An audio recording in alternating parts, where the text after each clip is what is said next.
when we're writing our documentation, there are 4 protocols that we need to make sure that are included in what makes our documentation. What happened, what the story is, what we think it means for the child, what is happening for the child, and what we plan on doing next. And then also one element that is probably the most important element that keeps this conversation going through documentation is questions and invitations to the parents. For instance, with the same and different game, I posed questions to the parents like, how do you talk about human characteristics and differences with your child? What are your thoughts about this sort of activity of talking about skin color?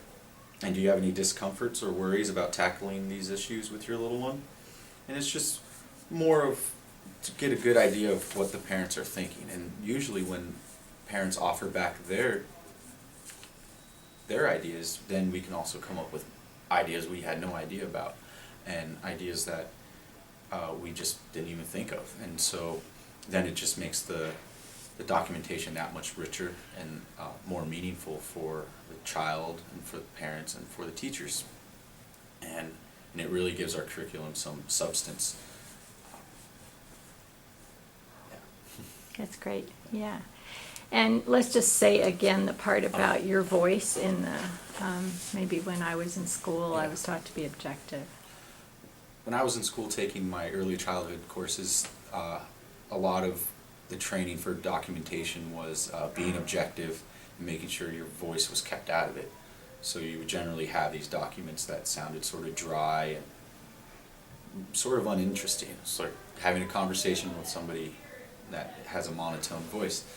And that's the idea of documentation. It's really a living conversation that is used for the parents and the teachers and for, most importantly, the children.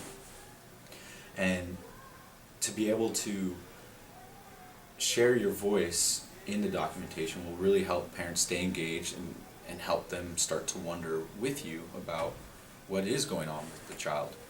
And plus, when a parent takes home their child's journal and rereads it to their child, you want it to have a little bit of flavor to it, because then, you know, why read a story that isn't have that flavor to it?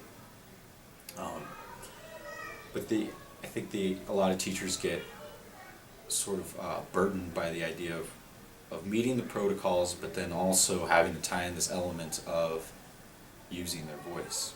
And so when teachers ask me, how do I find my voice or put my voice into the paper? I say, well, tell me the story. And they tell me the story, and they would say, oh, and so did this, and it was so cool to see them just jump off of that tall rock, and whereas a week ago they wouldn't do that.